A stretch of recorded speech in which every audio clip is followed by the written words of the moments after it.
स्वागत है आप सभी का ग्लोबल आईटीआई यूट्यूब चैनल पर। आज की वीडियो में हम लोग employability skill ITI second year के जो अपकमिंग नेक्स्ट क्वेश्चंस है, नेक्स्ट पार्ट वो सॉल्व करने वाले हैं। और जो पार्ट है आज वो 18 है। पार्ट 1 to 17 जो है ऑलरेडी प्लेलिस्ट में आपको मिल जाएगा। Global ITI YouTube channel open करना है, प्लेलिस्ट पर क्लिक करना है और एम्प्लॉयबिलिटी स्किल सेकेंड ईयर में आपको जाना है, देख सकते हैं। उसके अलावा इस वेबसाइट से आप PDF और ऑनलाइन टेस्ट वगैरह की सुविधा है, आप अटेंड कर सकते हैं। चलिए क्वेश्चन शुरू करते हैं।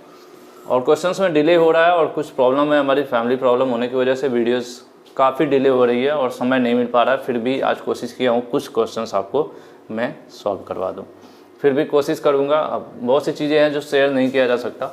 सबसे पहला क्वेश्चन है, when other observe you and share what they feel about your performance. अगर कोई आपको देखता है, ठीक है, जब कोई दूसरा आपको देखता है और आपके प्रदर्शन या आपके कार्य के बारे में, जो कुछ भी आप काम करते हैं, आपके कार्य के बारे में जो महसूस करता है और उससे साझा करता है, आपसे बताता है, तो उसको क्या कहते हैं। जैसे अगर आप अच्छा गाना गाते हैं, गाना गाने के दौरान अगर जब आप गाना ख़त्म कर लेते हैं तो वहाँ जो बैठा हुआ है, या मान लीजिए आप टीचिंग कर रहे हैं, तो कोई जब टीचर है वो पढ़ा रहा है, वो पढ़ाने के बाद जो स्टूडेंट्स या वहाँ पर जो जज करने के लिए सीनियर टीचर बैठे हुए हैं, कई बार ट्रायल क्लासेज में ऐसा होता है, तो उससे जब उसका पूरी क्लास देख लेते हैं तो उससे कुछ न कुछ बोलते हैं, बताते हैं कि आपके क्लास में ये कमी थी या इसकी सुधार की ज़रूरत है, आपकी क्लास बहुत अच्छी रही। तो ये जो चीज़ें होती हैं इसको हम लोग क्या कहते हैं, फीडबैक कहते हैं। ठीक है, फीडबैक कहते हैं।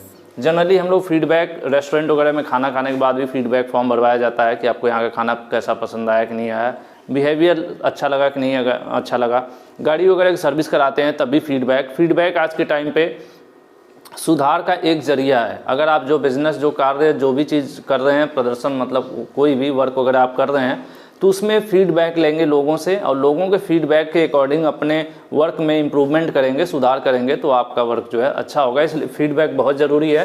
तो अगर कोई आपके प्रदर्शन के बारे में आपसे कुछ कह रहा है या बता रहा है तो वो क्या कहलाएगा, जो महसूस करता है वो आपसे साझा करता है, यानी आपको बताता है, तो उसको क्या कहते हैं, उसको कहते हैं फीडबैक कहते हैं। और वो फीडबैक क्यों देता है, जिससे कि आप अपने जो भी कार्य कर रहे हो उसमें इम्प्रूवमेंट कर सको, उसको और अच्छा कर सको और बेहतर कर सको। ठीक है, इसलिए आपका पहले का जो आंसर कौन सा सही होगा, डी सही होगा, क्वेश्चन नंबर 301 का। ठीक है, नेक्स्ट चलते हैं।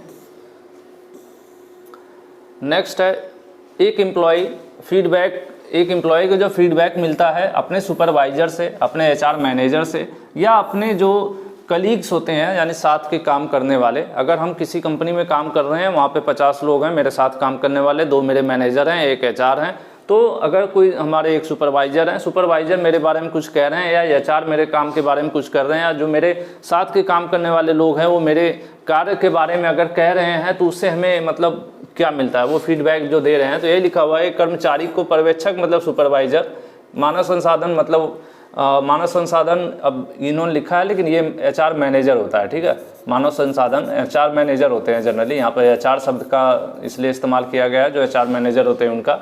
और अन्य आपके जो सहयोगी है उनसे जो प्रतिक्रिया मिलती है, तो उससे आप क्या करते हैं, वो आपको बुरा नहीं लगता है, ना ही वो आपको अपमानित करना चाहते हैं, ना ही आपको अनकंफर्टेबल करना चाहते हैं। वो आपको फीडबैक देते हैं आपके काम के बारे में कि यार आप तो ये बहुत अच्छा काम कर रहे हो, लेकिन थोड़ा सा ये जो है कमी है, आप इसको सुधार लो तो और बेहतर हो जाओगे। ठीक है, तो इस तरह से आपको क्या बेनिफिट मिलता है, वो इम्प्रूवमेंट के लिए जो है क्या करते हैं, ये जो कुछ भी आपको उनसे फीडबैक मिलता है। फीडबैक क्यों होता है, मैंने आपको पहले ही बोल दिया। फीडबैक जहाँ पर भी लिया जाता है, फीडबैक इसीलिए लिया जाता है कि उस चीज़ों में सुधार किया जा सके। ठीक है, तो इस हिसाब से आपको जो फर्स्ट है आपका आंसर वो ए जो है सही हो जाएगा 302 का। ठीक है, क्योंकि फीडबैक कभी आपको बुरा फील कराने के लिए नहीं दिया जाता है। ठीक है, अब आ गया आपका 303 कि एक निगेटिव फीडबैक है, यूजुअली कब दिया जाता है या क्यों दिया जाता है। निगेटिव फीडबैक, नकारात्मक प्रतिक्रिया आमतौर पर दी जाती है, कब दी जाती है, ये दी जाती है। देखिए, जिसको ये निगेटिव दिया जाता है, जैसे अगर आप किसी समोसे के दुकान पर जाते हैं और उससे बोल देते हैं भैया आपका समोसा ठीक नहीं है, ठीक है, आपका समोसा ठीक नहीं है, तो आप उसको क्यों बोलते हैं, आप तो चाहो तो चुपचाप समोसा ठीक नहीं, अगले दिन उसकी दुकान पर नहीं जाओगे, ये चीज़ नहीं बोलोगे उसको, बिना बोले भी तो आ सकते हो। लेकिन आपके बोलने का मतलब ये होता है कि आप उसको फीडबैक देते हैं। फीडबैक इसलिए देते हैं कि वो अपने समोसे में कुछ सुधार लाए, उसमें कुछ बदलाव लाए और जिससे कि वो समोसा और अच्छा बना पाए और स्वादिष्ट बना पाए। तो इसलिए आप जो है उसको फीडबैक देते हैं। निगेटिव फीडबैक तभी इसलिए दिया जाता है, ठीक है। निगेटिव फीडबैक का भी मतलब ऐसा नहीं होता है कि उसको डिमोरलाइज कर देना कि वो अपना समोसा बनाना ही छोड़ दे। निगेटिव फीडबैक अगर मिल रहा है तो उसका मतलब ये है कि मुझे थोड़ा और कुछ क्रिएटिव करना है, ठीक है। तो इसलिए यहाँ पर कंस्ट्रक्टिव रचनात्मक मतलब ये है कि इम्प्रूवमेंट की बात हो रही है। क्या करना होता है, हमें इम्प्रूवमेंट की ज़रूरत है, ठीक है, सुधार की ज़रूरत है यहाँ पर। तो इसलिए यहाँ पर आपका आंसर जो है ये आपको डिस्करेज करने के लिए, मतलब आपको नीचा दिखाने या आपको चोट पहुँचाने, चोट मतलब आपको बुरा लग जाए, हर्ट करने के लिए या फिर आपको मनोबल गिराने के लिए ये चीज़ नहीं की जाती है। निगेटिव फीडबैक का मतलब ये होता है कि आप थोड़ा सा और रचनात्मक हो और कंस्ट्रक्टिव माइंड के हो, कुछ और सोचो और बेहतर सोचो और अच्छा कर पाओ, ठीक है। उसके लिए ये जो निगेटिव फीडबैक दिया जाता है, ठीक है। तो इसलिए आपका 133 का क्या होगा, ये आंसर सही होगा। 304 पर चलते हैं। 304 का जो है क्वेश्चन, वो to improve your listening skill. आपको अगर अपने सुनने की जो स्किल है, स्किल जो होती है आपकी, स्पीकिंग भी एक स्किल है। कम्युनिकेशन में दो इंपॉर्टेंट चीज़ होता है, एक होता है आपका स्पीकिंग और होता है लिसनिंग। लिसनिंग और स्पीकिंग दोनों महत्वपूर्ण है। सिर्फ बोलना ही अगर आपको आ रहा है तो आप अच्छे मतलब वक्ता ही नहीं बन जाएंगे, उसके लिए सुनना भी बहुत ज़रूरी होता है। तो लिसनिंग बहुत ज़्यादा ज़रूरी है। अगर आप किसी चीज़ को ध्यान से नहीं सुनोगे तो उसका सही जवाब नहीं दे पाओगे। कई बार ऐसा होता है कि टीचर अचानक से क्लास में खड़ा करके पूछ देते हैं कि इसका आंसर क्या होगा, और आपका ध्यान नहीं था, जो उन्होंने सवाल पूछा था आपने सुना ही नहीं, यानी आपकी लिसनिंग स्किल अच्छी नहीं है, आपने आधा अधूरा सुना, या फिर कहेंगे क्या, यस सर एक बार और बताइए, तो सामने वाला इरिटेट होता है कहीं ना कहीं। और इंटरव्यू में स्पेशली आपकी लिसनिंग स्किल बहुत ज़रूरी है। आपको बहुत बारीकी से ध्यानपूर्वक सुनना, मतलब सुनने की क्षमता होनी चाहिए, सुनने आना चाहिए आपको, ये स्किल्स आपके अंदर होनी चाहिए। बेटर कम्युनिकेटर मतलब एक अच्छा कम्युनिकेटर मतलब वही जो बातचीत करने में एक अच्छा वक्ता बोल सकते हैं, ठीक है।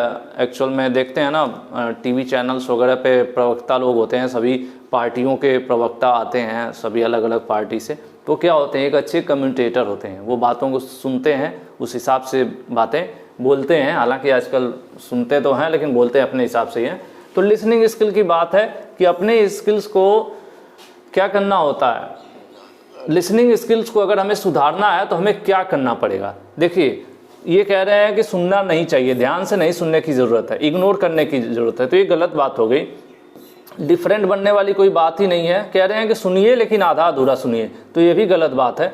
अगर आप लिसनिंग करते हैं एक्टिवली, मतलब पूरा एक्टिव होकर ध्यानपूर्वक अगर आप सुनते हैं, तब आपकी क्या होगी, लिसनिंग स्किल्स जो हैं सुधर जाएंगी, ठीक है। लिसनिंग स्किल्स को अगर आपको सुधारना है तो सक्रिय रूप से सुनना होगा आपको, एक्टिव होके पूरा ध्यानपूर्वक बातों को सुनना ही। अगर सुनने की हैबिट अगर आप डाल लेते हो तो आपकी जो क्या लिसनिंग यानी सुनने की जो स्किल है वो सुधर जाएगी, ठीक है, या वो अच्छी हो जाएगी। वो अच्छी होगी तो आप अच्छे कम्युनिकेटर कहलाएंगे या बन पाएंगे। इसलिए यहाँ पर आंसर आपका क्या होगा, 304 का आंसर ए सही होगा। नेक्स्ट चलते हैं 305 पर।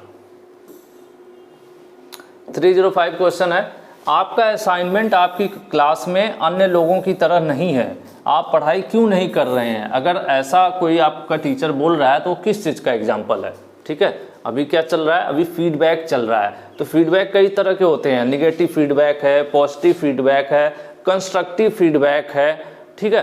तो यहाँ पर ये पूछ रहे हैं कि ये कौन सा है। अगर कोई कह रहा है कि your assignment is not like other in your class, why are you studying, why are not you studying, ठीक है। ये किस चीज़ का एग्जाम्पल है कि भाई कह रहे हैं कि क्लास में तो बाकी बच्चों का असाइनमेंट की तरह आपका क्यों नहीं है, आप पढ़ाई क्यों नहीं कर रहे हो। तो कहीं ना कहीं ये क्या है, निगेटिव फीडबैक है, क्योंकि आप अच्छी पढ़ाई नहीं कर रहे हैं, ठीक है। ये निगेटिव फीडबैक है, जो सेंटेंस है ये निगेटिव फीडबैक है, ठीक है। निगेटिव फीडबैक क्यों दिया जाता है, निगेटिव फीडबैक इसलिए दिया जाता है कि आप अपनी में सुधार करो। आप सुधार क्या करोगे, जो नहीं कर रहे हो उसको करो, पढ़ाई नहीं कर रहे हो पढ़ाई उसको करो, ठीक है। तो यहाँ पर 305 का आंसर क्या सही हो जाएगा, सी सही हो जाएगा। नेक्स्ट चलते हैं 306, giving positive comments followed by suggestions. आप पॉजिटिव कमेंट तो कर रहे हो कि यार आपकी चाय बहुत अच्छी है, ठीक है। आपकी चाय बहुत अच्छी है, किसी दुकान वाले से अगर आप ऐसा कर रहे हो, या फिर अगर एक स्टूडेंट को आप बोल रहे हो कि तुम्हारी मैथ बहुत अच्छी है, तुम कॉपी में जो मैथ बहुत अच्छी सॉल्व कर रहे हो, लेकिन अगर अपनी राइटिंग सुधार लो, मतलब दो चीज़ें एक साथ, एक तो उसकी बड़ाई कर रहे हो कि मैथ आपकी अच्छी है, लेकिन ये भी साथ में बोल रहे हो कि अपनी थोड़ी राइटिंग सही कर लेते तो और मज़ा आ जाता, ठीक है। तो आप क्या कर रहे हो, पॉजिटिव कमेंट तो दे रहे हो, लेकिन उसको सजेशन भी दे रहे हो इम्प्रूव करने के लिए उसकी हैंड राइटिंग, ठीक है। और उसके बाद क्लोज कर दे रहे हो अपने कमेंट्स को, आप बात मतलब बंद कर दिए, ठीक है। सकारात्मक फीडबैक के बाद, टिप्पणी के बाद सुधार के लिए भी सुझाव देना और सकारात्मक टिप्पणी के साथ समापन करना क्या कहलाता है। मतलब एक सेंटेंस आप जब कह रहे हो तो इस तरह से कह रहे हो कि यार मैथ आपकी बहुत अच्छी है, थोड़ी राइटिंग सुधार लो तो और अच्छा हो जाएगा। मतलब शुरुआत में आपने पॉजिटिव फीडबैक दिया, फिर उसको एक सजेशन दिया राइटिंग सुधारने का, और लास्ट में भी बोला कि अच्छा हो जाएगा, ठीक है, पॉजिटिव ही रहा सब। तो अब ये कौन सा फीडबैक कहलाएगा, तो इस फीडबैक को कहते हैं बर्गर फीडबैक, ठीक है। बर्गर फीडबैक क्या होता है, बर्गर में आपने देखा होगा कि बर्गर में इस तरह से ऊपर एक लेयर होती है, ठीक है, और एक नीचे लेयर होती है, ठीक है। थोड़ा बहुत टेढ़ा मेढ़ा बर्गर है, आप लोग काम चला लेना। और बीच में क्या होता है, बीच में होते हैं कुछ एक आपका इस तरह से टिक्की होगी, कुछ इसमें प्याज या जो कुछ भी कुछ इस तरह से मटेरियल्स भरे होते हैं, ठीक है। तो इस जो एक कॉन्सेप्ट है, एक्चुअल में लर्निंग के अलग अलग कॉन्सेप्ट हैं, बहुत ज्ञानी लोग हैं, उन्होंने अलग अलग कॉन्सेप्ट बनाया था।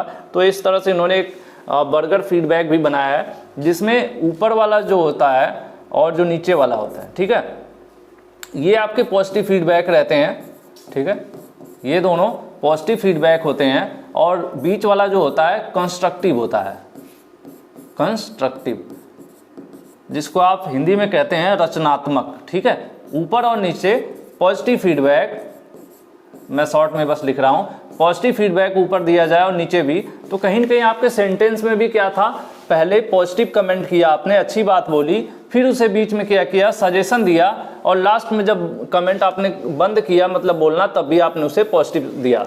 यानी ऊपर पॉजिटिव दिया, पहले पॉजिटिव दिया, फिर सजेशन दिया, फिर पॉजिटिव दिया, तो बर्गर की तरह हो गया ना। तो कंस्ट्रक्टिव मतलब होता है, कंस्ट्रक्टिव मतलब जो इससे पहले शुरुआत के क्वेश्चन में आया था कि कंस्ट्रक्टिव मतलब इस तरह का फीडबैक देना जिसमें सुधार की ज़रूरत हो, थोड़ा सा और कुछ क्रिएटिव करने की ज़रूरत हो, ठीक है। तो उसको इसी को कहते हैं बर्गर फीडबैक। तो ये वाला जो आपका सेंटेंस है उसको क्या कहा जाएगा, बर्गर फीडबैक टेक्निक कही जाएगी, ठीक है।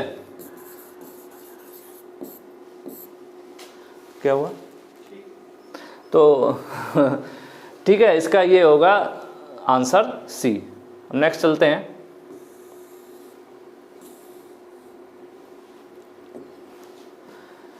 when you provide feedback, tell the listener that you are providing, ठीक है। जब आप किसी को फीडबैक दे रहे हैं और श्रोता को बताएं, मतलब जिसको फीडबैक दे रहे हैं उसी को श्रोता कह रहे हैं, यानी लिसनर कहा जा रहा है, तो आप प्रदान कर रहे हैं, तो आप क्या प्रदान कर रहे हैं, ठीक है। अगर किसी को आप फीडबैक दे रहे हैं तो क्या मतलब क्या कर रहे हैं, उसको कुछ आप नॉर्मली अगर जनरली किसी को फीडबैक देंगे तो उस केस में आप निगेटिव फीडबैक नहीं देते हैं, ना ही उसके ऊपर कमेंट करते हैं, आप एक ऐसा उसको कंस्ट्रक्टिव फीडबैक देते हैं जिसमें क्या है, वो इम्प्रूवमेंट करता है, ठीक है। अभी आया था ना, मैंने आपको बर्गर बनाया था तो उसमें बीच में क्या था, कंस्ट्रक्टिव फीडबैक। कंस्ट्रक्टिव मतलब रचनात्मक प्रतिक्रिया और सुधार के लिए, ठीक है। तो जहाँ भी सुधार की ज़रूरत होगी वहाँ पर क्या, कंस्ट्रक्टिव फीडबैक दिया जाता है। तो जनरली हम लोग किसी को भी फीडबैक अगर देते हैं, जो भी सामने सुन रहा है हमारी बातों को, तो उसको हम लोग हमेशा इम्प्रूवमेंट के लिए देते हैं फीडबैक, ठीक है। इसलिए यहाँ पर आंसर सी सही होगा, क्योंकि कंस्ट्रक्टिव फीडबैक होता है, यानी रचनात्मक प्रतिक्रिया जो हिंदी में कहेंगे, वो किसके लिए होती है, सुधार के लिए होती है। ये आंसर आपका सी सही हो जाएगा। 308 पर चलेंगे। ये कह रहे हैं self reflection is a process. Self reflection मतलब अपने आप को समझना। जैसे रिफ्लेक्शन क्या होता है, जैसे कोई चीज़ गई, टॉर्च आप जलाए, लाइट गया, उधर से टकरा के रिटर्न आ रहा है, तो इसी तरह से अपने आप को देखना, सेल्फ रिफ्लेक्शन, अपने आप को देखना, समझना, खुद को मतलब खुद के बारे में सोचना, खुद को समझना, ठीक है। ये सब चीज़ें जो है सेल्फ रिफ्लेक्शन कहलाती हैं। फिलहाल अब यहाँ पर हम आंसर देख लेते हैं। तो फीडबैक या लुकिंग फॉरवर्ड इनसे नहीं मतलब है, लुकिंग इनवर्ड मतलब खुद के बारे में अपने अंदर झांकना, जिसको आप कहते हैं ना, कई बार आप लोग जनरली ऐसे सुने होंगे कि पहले अपने अंदर तो झांक लो। जैसे कई बार लोग किसी को सजेशन देते हैं और खुद वो गलत होते हैं, लोग कहते हैं पहले खुद को तो देख लो। तो यहाँ पर अपने आप का जो सेल्फ रिफ्लेक्शन मतलब अपने आप को देखना, अपने आप को समझना, अपने आप को, अपने अंदर की बात को, अपने आप को समझना, समझ लीजिए, ठीक है। वो ही कहलाता है कि क्या कहलाता है, लुकिंग इनवर्ड, यही आपका आंसर होगा। अंदर की ओर देखने का मतलब नहीं होगा, ये होगा मतलब खुद अपने आप को देखना, नहीं अपने आप को समझने वाली बात होगी, अपने अंदर झांकना वाला, अगर इसको हिंदी में बोला जाए तो, ठीक है। तो 308 का आंसर बी सही होगा। 309 पर चलते हैं।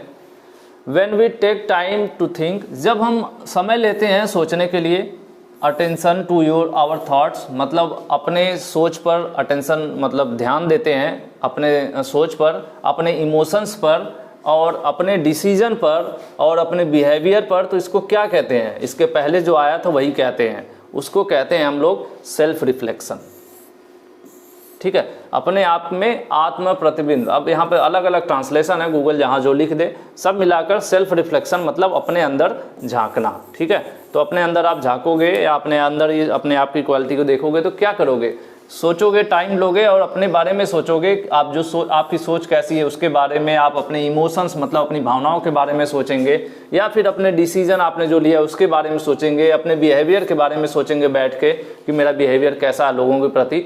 तो वही सब चीज़ें हैं। देखिए यहाँ पर लिखा है, जब हम सोचते हैं, सोचने और अपने विचारों, भावनाओं, निर्णय और व्यवहार पर ध्यान देने के लिए समय निकालते हैं, ठीक है, समय निकाल कर इन सब चीज़ों के बारे में ध्यान देते हैं और सोचते हैं, तो इसको क्या कहा जाता है, इसको सेल्फ रिफ्लेक्शन कहा जाता है, ठीक है।